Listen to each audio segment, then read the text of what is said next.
सवाल दरअसल ये कि आखिर कब खत्म होगी दहशत। सीधे रुख करते सहयोगी राघवेंद्र का। राघवेंद्र, अब तो सरकार की ओर से भी आदेश दे दिए गए एनकाउंटर करने की, लेकिन अब भी जो भेड़िए हैं वो सरकार की या प्रशासन की पकड़ से बाहर है। आखिर कब तक गांव के लोग दहशत में जीते रहेंगे और भेड़िए खुलेआम घूमते रहेंगे? बिल्कुल, आपने सही कहा है कि जो यहाँ का माहौल है उसको देखते हुए मुख्यमंत्री योगी आदित्यनाथ ने भी सख्त निर्देश दिया था कि जो भी हो सके आप इन आदमखोर खूंखार जानवरों को काबू में करें। जिस तरह से ग्रामीणों का जीना और काम करना और सोना सब हराम हो गया है, यह ज़्यादा दिन तक नहीं रहना चाहिए।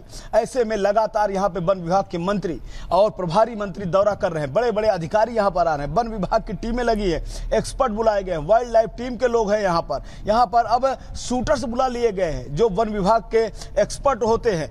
ऐसे में अभी एक सूचना मिली है कि पचदेवरी एक गांव है, वहां पर आदमखोर भेड़िया जो है वो घेरा गया है। वहां पर सभी टीमों के सदस्य मौजूद हैं, वहां पर भारी संख्या में ग्रामीण है। मैं भी वहीं जा रहा हूं। आखिर यह देखना है कि उसको घेर के क्या शूटर्स उसको ढेर कर देंगे, या उसको पकड़ा जाएगा, या उसको ट्रेंगुलाइज किया जाएगा, या आदमखोर भेड़िया फिर से चालाक भेड़िया भागने में कामयाब होगा। मैं वहीं पहुंच रहा हूं ग्राउंड जीरो पर। इस वक्त लगातार हम रास्तों को कम करते हुए और आगे बढ़ रहे हैं, क्योंकि जिस लगातार वन विभाग की टीम के साथ चाहे दिन हो या रात लगातार आप भी कॉमिंग कर रहे हैं और अपने कैमरे में कैद करने का प्रयास कर रहे हैं। लेकिन इसी बीच अपने दर्शकों को बता दें, आदमखोर के आतंक से बचने के लिए लोगों ने अपनी सुरक्षा अपने ही हाथ ले ली है। आप देखिए क्या कर रहे हैं, ट्रैक्टर में लगातार स्पीकर के जरिए लोगों को जागरूक कर रहे हैं। वहीं आपको बता दें, पुलिस के साथ गाँव के लोग भी उनकी बाइक पर बैठकर कॉम्बिंग कर रहे हैं। इसके अलावा आपको बता दें, हाँ, लगातार दिन हो या रात पहरा दे रहे हैं। उनके घर में लाठियां हैं, डंडे हैं, नजर रख रहे हैं, काम पर नहीं जा रहे हैं, अपने घर पर ही हैं। तो अपनी सुरक्षा की जिम्मेदारी गांव के लोग खुद ही ले रहे हैं। कैसे, इस रिपोर्ट में देखिए।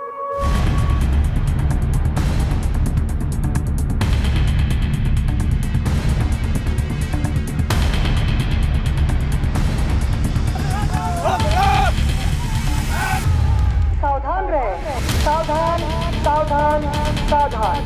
रात के अंधेरे में आदमखोर की आहट, बहराइच से लेकर सीतापुर तक फैली दहशत। वन विभाग की कड़ाई, घर के अंदर सोने में ही भलाई। डरे नहीं, सावधान रहे, खुद सचेत रहे और औरों को भी सचेत करें।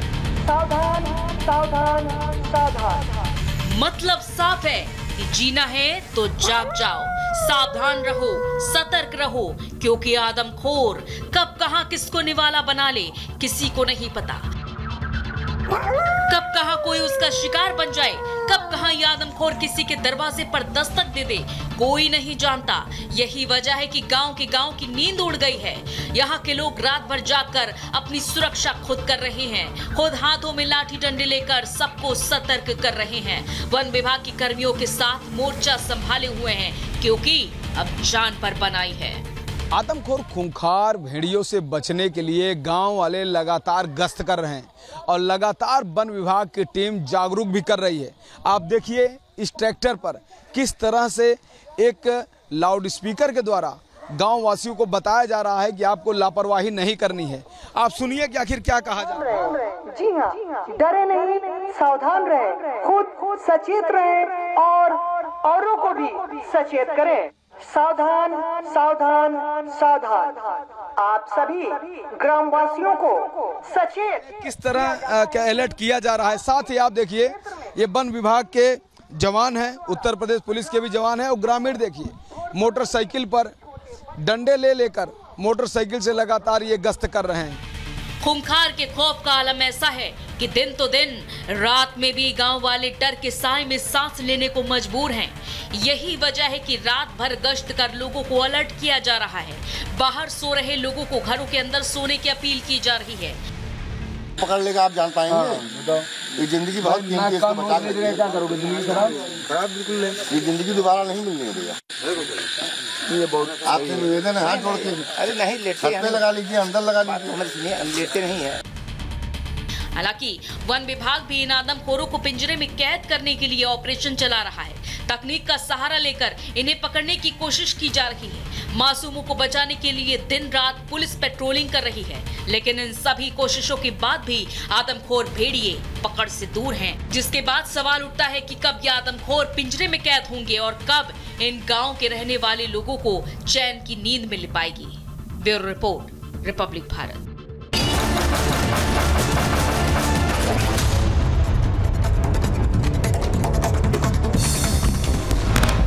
केरल के मुन्नार में बाढ़ में फंसे 9 लोगों का रेस्क्यू, जेसीबी की मदद से लोगों को बचाया गया। कई घंटों तक फंसे थे 9 लोग।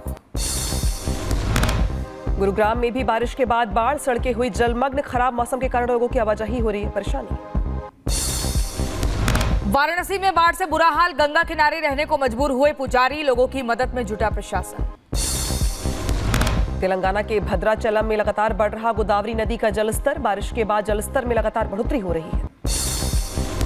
जोधपुर में भी दिखा मूसलाधार बारिश का असर, खराब मौसम के कारण उड़ान संचालन बाधित रहा। मुंबई के कई हिस्सों में हुई बारिश, किंग्स सर्कल इलाके की तस्वीरें सामने आई, इलाकों में भरा पानी। चीन में मौसम की मार से मचा हाहाकार, हांगकांग में तूफान के बाद आई भारी बाढ़ के पानी में बह गई एक लड़की। उत्तर पश्चिमी चीन के किंगहाई और गांसू में भारी बारिश हुई, मूसलाधार बारिश के बाद कई जगहों पर बाढ़ जैसे हालात दिखाई दिए। फ्रांस में भारी बारिश से बाढ़ जैसे हालात, सड़कें बनी दरिया, डूबी नजर आई गाड़ियां। बहराइच में फिर दिखा आदमखोर भेड़िया, रिपब्लिक के कैमरे में कैद हुई तस्वीर। यूपी के कौशाम्बी में भेड़ियों का आतंक, भेड़िए ने 3 लोगों पर हमला कर घायल किया। इलाके में दहशत, लोगों ने एक जंगली जानवर को मार गिराया।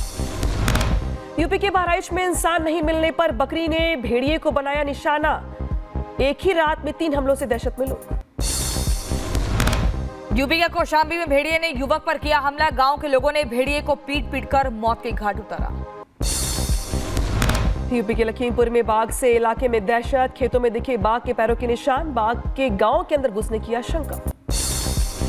बहराइच में एक बार फिर दिखा आदमखोर जंगली जानवर, बीच सड़क पर बैठे हुए नजर आया आदमखोर। बहराइच में आदमखोर का आतंक जारी, लोगों को वन विभाग के कर्मचारी कर रहे हैं जागरूक, पुलिस भी लगातार कर रही है पेट्रोलिंग, लोग लाठी डंडे देकर दे रहे हैं पहरा। यूपी के सीतापुर में भेड़िए का आतंक जारी, एक मवेशी को घायल किया, ग्रामीणों के शोर मचाने के बाद मौके से भागा भेड़िया। सीतापुर में बाघ को पकड़ने के लिए लगाए गए हैं 2 पिंजरे, बाघ के आतंक की वजह से लोगों का घरों से निकलना मुश्किल हो गया है।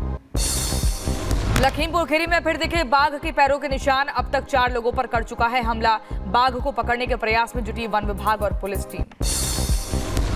शिमला के संजोली में अवैध मस्जिद निर्माण के विरोध में भारी प्रदर्शन, हिंदू संगठनों ने जमकर की नारेबाजी, तनाव बढ़ने के बाद इलाके में तैनात की गई पुलिस बल। प्रदर्शन में बड़ी संख्या में महिलाएं भी हुई शामिल, महिलाओं के हाथ में नजर आया भगवान श्री राम का पोस्टर। अवैध मस्जिद को लेकर शिमला में जमकर हो रहा बवाल, प्रदर्शनकारियों ने प्रशासन के खिलाफ जमकर की नारेबाजी।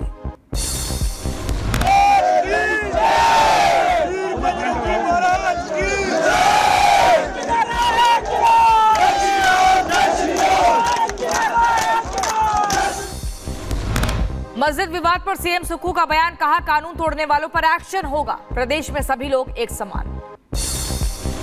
कि जो भी कानून व्यवस्था को अपने हाथ में लेगा, हमारी सरकार कड़ाई से उसका पालन करेगी। कानून व्यवस्था को हाथ में लेने का किसी के पास कोई अधिकार नहीं है।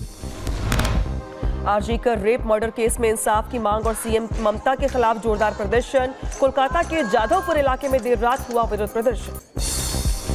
कोलकाता हत्याकांड मामले में पीड़ित डॉक्टर के परिवार ने लगाए गंभीर आरोप, पुलिस पर दबाव बनाने की बात कही। शुभेंदु अधिकारी ने वीडियो ट्वीट कर टीएमसी पर साधा निशाना, कहा टीएमसी के गुंडों द्वारा प्रदर्शनकारियों पर हमला करना निंदनीय है। बीजेपी नेता अमित मालवीय ने ट्वीट कर बंगाल सरकार और पुलिस पर साधा निशाना और कहा थोड़ी भी शर्म है तो ममता बनर्जी और कोलकाता पुलिस कमिश्नर को इस्तीफा दे देना चाहिए। कोलकाता कांड पर राजभवन में मनाया गया शोक, राज्यपाल सीवी आनंद बोस ने जलाई मोमबत्तियां। सिंगापुर की संसद में पीएम मोदी का जोरदार स्वागत, दोनों देशों के बीच प्रतिनिधिमंडल स्तर की वार्ता, पीएम को दिया गया गार्ड ऑफ ऑनर। भारत और सिंगापुर के बीच समझौता ज्ञापन पर हुआ हस्ताक्षर, दोनों देशों के बीच 4 क्षेत्रों में दस्तावेजों के आदान प्रदान किए गए। पीएम मोदी के सिंगापुर दौरे के दूसरे दिन भारत और सिंगापुर के बीच द्विपक्षीय बैठक, कई क्षेत्रों में सहयोग बढ़ाने पर चर्चा हुई। आज सिंगापुर के प्रधानमंत्री लॉरेंस वोंग के साथ पीएम मोदी की मुलाकात। दोनों नेताओं के बीच कई अहम मुद्दों पर चर्चा हुई। सिंगापुर के पीएम से मुलाकात पर बोले प्रधानमंत्री मोदी। गर्मजोशी भरे स्वागत के लिए आभार जताया लॉरेंस वोंग से। पीएम मोदी की पहली मुलाकात सिंगापुर में हुई। उत्तर प्रदेश के मुख्यमंत्री योगी आदित्यनाथ ने अयोध्या का किया दौरा। रामनाथ स्वामी मंदिर के प्राण प्रतिष्ठा समारोह में हुए शामिल। कार्यक्रम के दौरान सीएम योगी ने अखिलेश यादव पर साधा निशाना। कहा, स्वार्थ के लिए कुछ लोग करते हैं राजनीति। विश्व हिंदू परिषद के द्वारा पूरे भारत को जोड़ने का कार्य किया जा रहा है, वहीं दूसरी तरफ अपने राजनीतिक संकीर्णताओं में फंसे हुए कुछ लोगों के द्वारा जब जाति, मत और मजहब के आधार पर समाज को बांटने की कुत्सित चेष्टा की जा रही। सीएम योगी ने अपने बयान में कहा, कुछ लोगों को सिर्फ दिखती है जाति, ये लोग समाज को बांटने का काम कर रहे, वहीं आरएसएस और वीएचपी देश को जोड़ने का काम कर रही। केजरीवाल की जमानत याचिका पर सुप्रीम कोर्ट में सुनवाई जारी। सीबीआई ने जमानत का विरोध किया और कहा, याचिका में कोई दम नहीं, गिरफ्तारी को वैध बताया।